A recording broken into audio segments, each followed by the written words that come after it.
Is Paul McCartney's nice guy image just an act? For decades, he's been seen as the charming, peace-loving Beatle.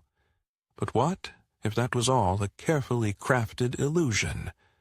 During their explosive divorce, Heather Mills claimed she had a secret, so damaging it could destroy Paul's reputation forever. But she never fully revealed it. So what is the secret she never fully revealed? Stick around, because we're peeling back the layers of the legend to uncover who Paul McCartney really is. When Paul McCartney and Heather Mills announced their separation in May 2006, the world was taken aback. Their union had been under the spotlight from the beginning, but few anticipated the storm that would follow their split. Their love story began in 1999, a year after the tragic passing of Paul's first wife, Linda McCartney. Heather, a former model and activist, and Paul met at a charity event, bonding over their shared passion for humanitarian causes. Their connection was swift and intense, leading to a lavish wedding in 2002 at Ireland's Castle Leslie, attended by a host of celebrities. In 2003, they welcomed their daughter Beatrice into the world. However, beneath the surface, tensions simmered. Heather later claimed that she struggled to live in the shadow of Paul's late wife, Linda, stating that Linda's presence was inescapable in their relationship. She once said, "Linda was idolized, and rightly so. But I wasn't just marrying Paul. I was stepping into a memory I could never live up to." The emotional strain this created, she claimed, was profound. No matter what she did, whether charity work, parenting, or public appearances, she was seen as trying to replace Linda, and that, according to Heather, was a battle she was never going to win. Worse still, she revealed that members of Paul's inner circle, including some fans and even members of his family, viewed her as an outsider trying to alter a legacy. In one interview, Heather mentioned how she felt frozen out from the very start, and how any attempt to voice her discomfort was met with silence or worse, criticism. This emotional isolation may have been one of the early cracks in the foundation of their relationship, paving the way for the far more public breakdown that would soon follow. As the divorce proceedings unfolded, the world was frozen. The public was captivated, watching as a once glamorous relationship unraveled in real time. Heather Mills, rather than hiring a lawyer, chose to represent herself in court, a decision that both baffled and impressed many. It was a move that would define the trial, and, in many ways, her public persona moving forward. In a dramatic turn, Heather made a series of disturbing allegations about Paul McCartney's treatment of her during their marriage. She spoke of emotional manipulation, physical violence, and psychological torment that, according to her, was part of the daily fabric of their life together. Heather's claims were both shocking and heart-wrenching. She described being pushed into a bathtub while pregnant, a violent encounter that left her shaken and fearful. In one of the most jarring accusations, she alleged that Paul had stabbed her with a broken wine glass during an argument, an incident that was said to be part of a pattern of abusive behavior. These were not just isolated events, but the culmination of a relationship that Heather said left her feeling trapped, diminished, and unseen. Heather also spoke of something more startling, the abuse that Linda herself allegedly suffered during her marriage to Paul.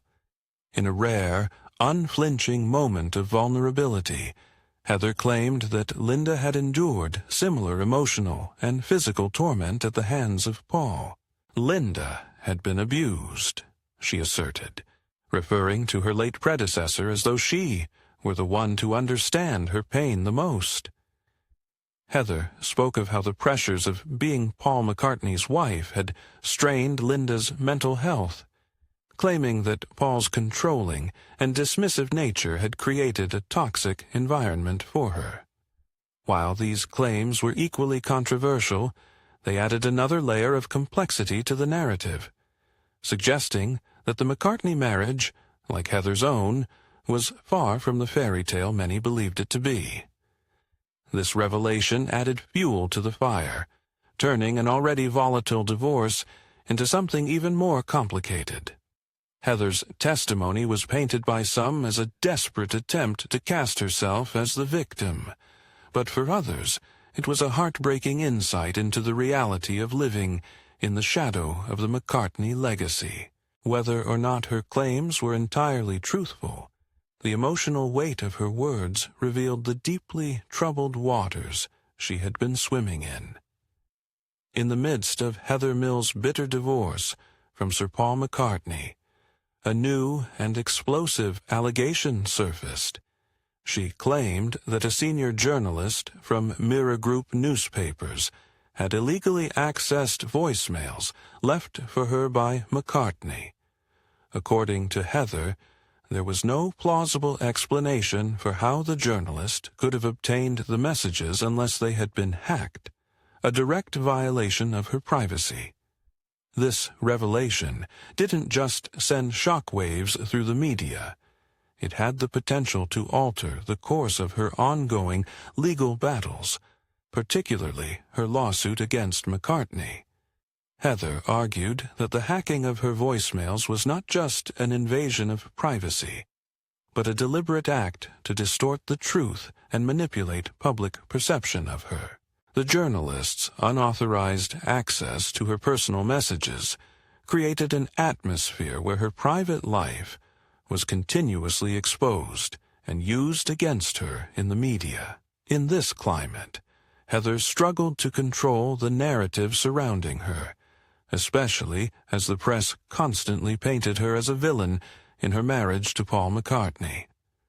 However, the impact of these revelations could have played a pivotal role in her favor in court. The hacking allegations shed light on how far the media was willing to go to discredit her and manipulate the public's perception, casting doubt on the fairness of the media's portrayal of her during the divorce proceedings.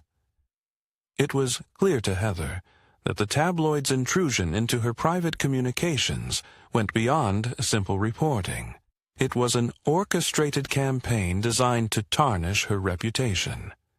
How could she have received a fair trial when her private life was being scrutinized and distorted at every turn?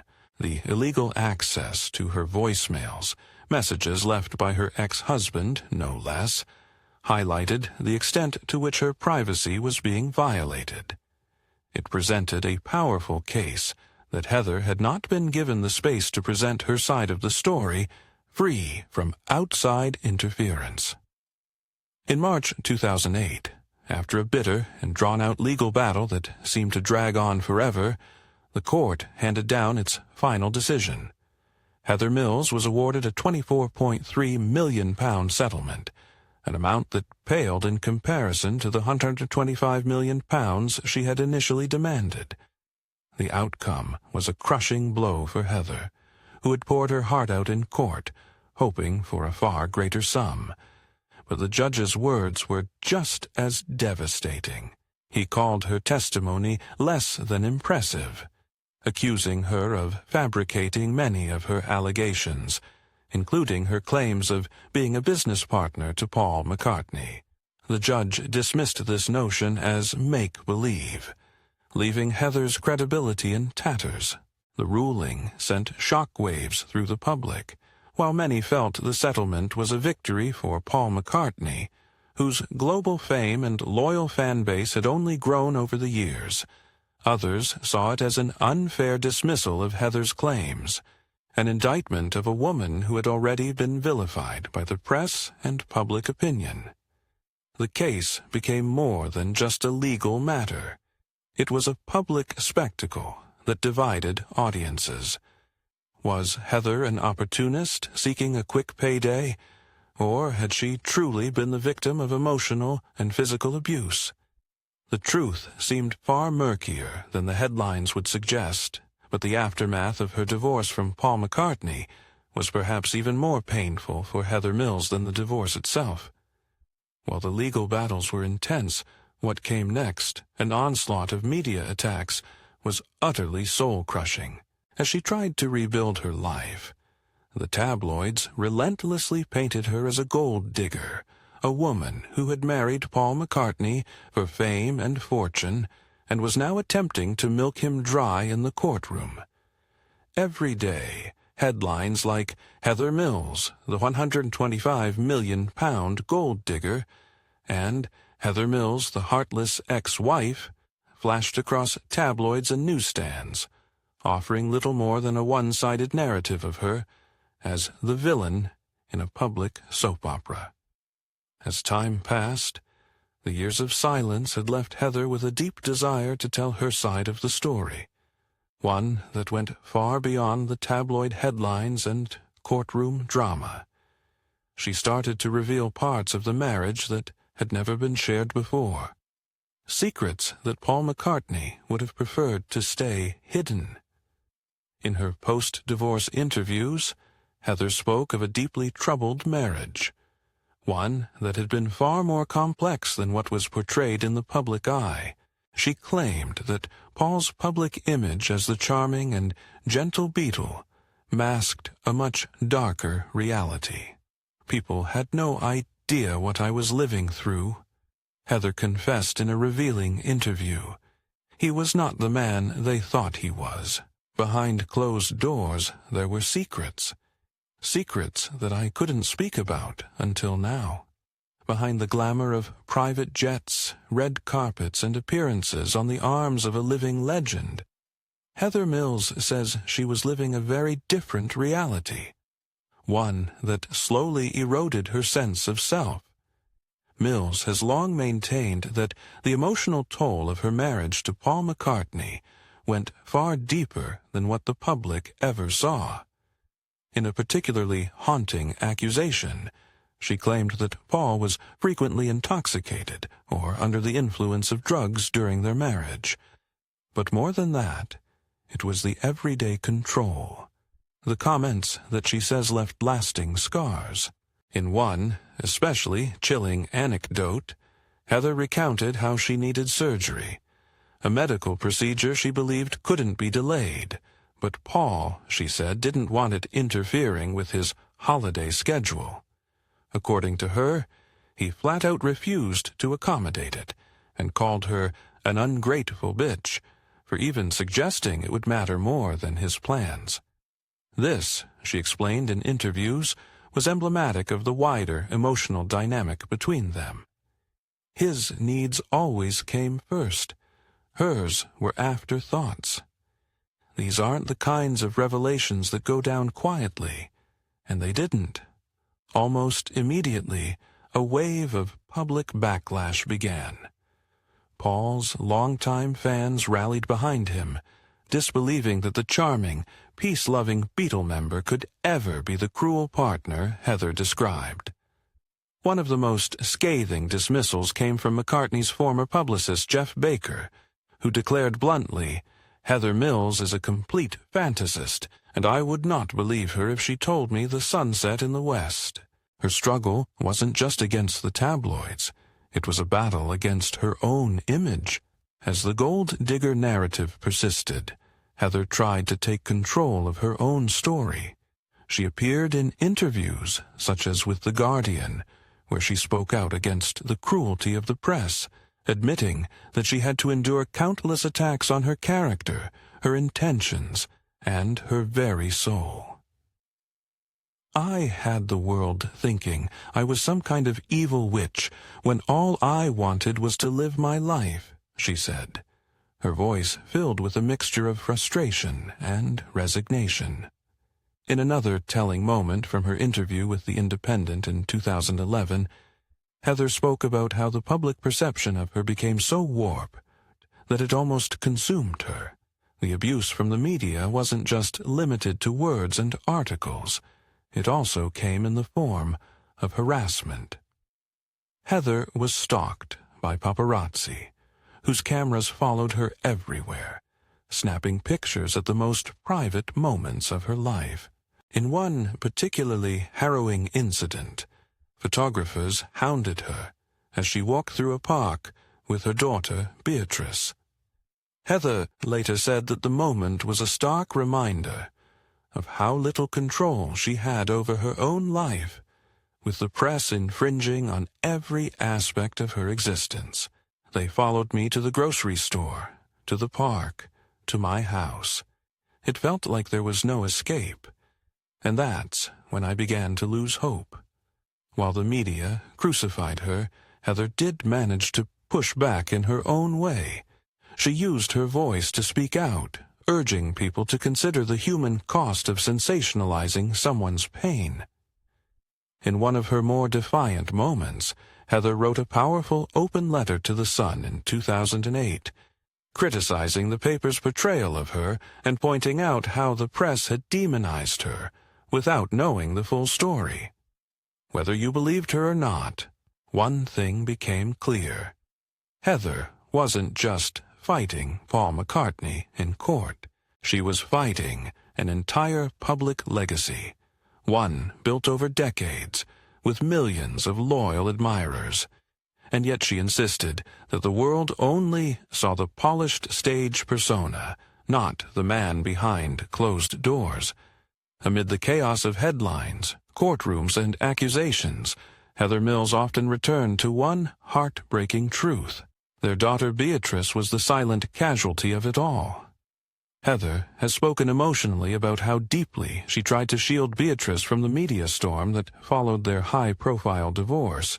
But shielding a child from the spotlight when their father is a Beatle, and their mother is at the center of a tabloid whirlwind, is no easy task. In a revealing interview, Heather shared how much Beatrice despises the spotlight. She absolutely loathes it, Heather said. She wants nothing to do with the fame. She wants to be a marine biologist, not a singer, not a celebrity's daughter. This wasn't just a teenager rebelling against fame. It was a child rejecting the very thing that had torn her parents apart. Heather emphasized how determined she was to give Beatrice a grounded private life. She limited media exposure, refused to let her be photographed on red carpets, and encouraged her to pursue education and quiet passions over public attention. For Heather, Beatrice's hatred of the spotlight wasn't just a preference. It was a reflection of the emotional toll the public scrutiny had taken on their family. Heather explained that her daughter had seen what fame can do. She saw what it did to me. She saw how it turned people into monsters, how it twisted love into suspicion and truth into spectacle. While Paul McCartney has remained relatively silent on these matters, Heather's words painted a portrait of a young girl who, in her mother's eyes, wanted nothing more than peace, a life far from the legacy of headlines, heartbreak, and public judgment. By 2008, Heather Mills was no longer just Paul McCartney's ex-wife. She had become the media's favorite target. In what felt like a modern-day witch hunt, she was relentlessly pursued by tabloids that painted her in the darkest light possible. Words like whore, gold digger, liar, and fantasy screamed from front pages, creating a tidal wave of public scorn. For Heather, the emotional toll wasn't just heavy, it was devastating. In a heartbreaking interview on GMTV, Heather laid bare just how close the pressure had brought her to the edge. She tearfully recounted the hurtful labels and accusations thrown at her. The constant barrage of cruel words left her feeling emotionally shattered, and she admitted how close she had come to suicide. The weight of these attacks became too much for her to bear. But it wasn't just public shaming that Heather had to endure. She also faced real, terrifying threats against her life. On one occasion, the police visited her to warn that serious death threats had been made against her, by an underground movement. Imagine living in constant fear, not just from the tabloids, but from people who wanted to harm her physically, too. All the while, she claims, Paul remained indifferent. She claims that he knew fully her mental condition and deteriorating mental health. Heather says he offered no support. He knew I was suicidal, she later told reporters, and still no protection. In her eyes, the man the world revered for his compassion and artistry had left her to drown in a sea of hate alone. Later, in a deeply raw moment, Heather admitted that the media's treatment of her was far more emotionally devastating than even the traumatic accident that led to her losing her leg in 1993. The pain from the constant press attacks, she said, was unlike anything she had ever experienced. It was unrelenting, and there was no escape from it. Just when the world thought Heather Mills had said everything she could about her tumultuous marriage to Paul McCartney, she revealed something even more disturbing. Something she claimed to have caught on tape. In one of her most explosive interviews, Heather referred to what she called the hate tape, an audio recording that, according to her, contained Paul admitting to physically assaulting his late wife, Linda McCartney. The implications were seismic. Not only was this a direct challenge to Paul's carefully protected public image, but it dragged the memory of Linda, who had long been seen as a symbol of peace, love, and unwavering loyalty, into a storm of controversy. Linda had been abused, Heather said, her voice quiet but resolute, and this time she claimed she had proof. While the tape has never been released publicly, Heather maintained that it existed, stating that she had recorded conversations with Paul during their marriage for her own protection. In these private exchanges, she alleged that Paul admitted to past violence, not just toward her, but toward Linda as well. The public was torn. Was this the truth finally surfacing after years of silence? Or was it the desperate ploy of a woman who had become one of Britain's most vilified figures, with no tape ever released and no legal action taken over the alleged contents? The claims hung in a shadowy limo, never confirmed, never forgotten. Still, Heather stood by her words. People think they know Paul McCartney, she said. They don't. I lived with him. I know who he really is behind closed doors. Whether fact or fabrication, the mere idea of the hate tape cast a long, unsettling shadow over the legend of one of the most beloved musicians of all time. It forced fans, critics, and the media to reckon with an uncomfortable question: how much do we really know about our heroes? Still, no matter how hard she fought, the scars from those years of intense public scrutiny would remain. The damage to her reputation was long-lasting, and even after the dust had settled, Heather found herself struggling to be seen as anything other than a tabloid caricature. Yet through it all, she emerged stronger, more determined to take control of her narrative and build a future for herself, beyond the shadow of the McCartney name.